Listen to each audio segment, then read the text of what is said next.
Bonjour, nous vous proposons une table ronde sur le virus de l'hépatite B. Bertrand, je crois que tu as sélectionné 2 études sur la clairance de l'antigène HBS. Absolument. Une étude sur la clairance de l'antigène HBS, qui est un événement de bon pronostic, mais dont on connaît mal l'incidence et les facteurs déterminants. Grosse cohorte américaine et asiatique, l'antigène HBS absent 2 fois de suite à 6 mois d'intervalle.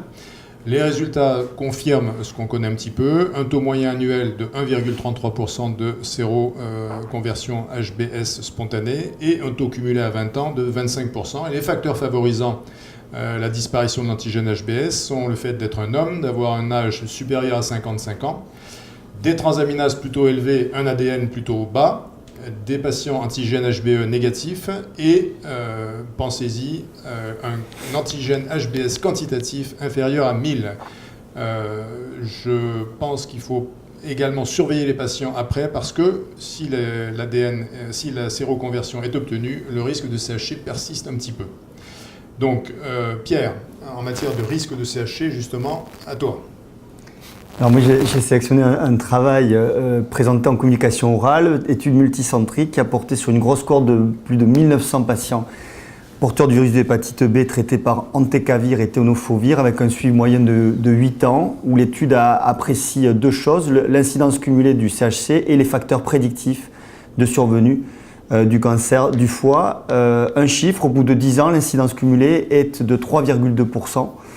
Ce qui est bien moindre que chez les patients qui ne sont pas traités et qui confirme l'efficacité des analogues, mais c'est quelque chose de très connu. En analyse multivariée, il y a 3 facteurs qui sont prédictifs, d'avoir plus de 50 ans et d'avoir une cirrhose, ce qui confirme ce que tu disais.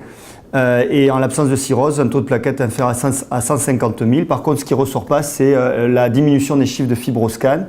Donc attention, prudence quand vous surveillez vos patients à traiter, même si le fibroscan diminue, ne soyez pas complètement rassurés par rapport au risque oncologique.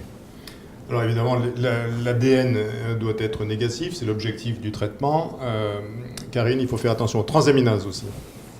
En effet, il y a plusieurs études qui ont montré une corrélation entre un taux d'ALAT augmenté et la survenue de l'hépatocarcinome. Et c'est pour cette raison que j'ai sélectionné une étude internationale sur un grand nombre de patients, 2000 patients porteurs du virus de l'hépatite B, traités par tenofovir ou entecavir, où ils ont étudié la survenue de l'hépatocarcinome en fonction du taux d'ALAT. Les recommandations actuelles de l'ASLD, c'est d'avoir un taux d'ALAT inférieur à 35 chez l'homme, au-dessous de 25 chez la femme, et les recos de l'EASL au-dessous de 40. Dans cette étude, ils ont trouvé une corrélation entre la survenue d'un hépatocarcinome et un taux d'ALAT supérieur à 40 à 1 an d'observation. Donc il est important chez nos patients d'être très vigilants quand les ALAT ne sont pas normales au bout d'1 an de traitement par analogue, et il faut certainement faire rapidement une imagerie. Merci Karine. Thierry, moi j'ai parlé de l'innocuité du tenofovir qui est le seul traitement autorisé chez la femme enceinte. Innocuité chez l'enfant dont la mère est donc traitée pour son hépatite B par ce NUC. D'une part, un travail qui révèle l'absence de passage dans le lait maternel du tenofovir, et ce malgré des concentrations de tenofovir chez la mère.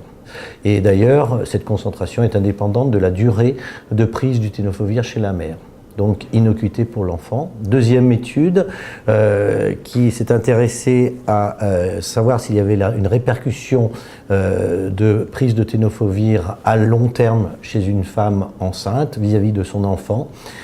Traitement préemptif pendant la grossesse, et on se rend compte que la croissance osseuse et l'évolution psychomotrice de l'enfant est comparable à celle d'enfants qui n'ont pas, dont la mère n'a pas reçu de tenofovir pendant sa grossesse.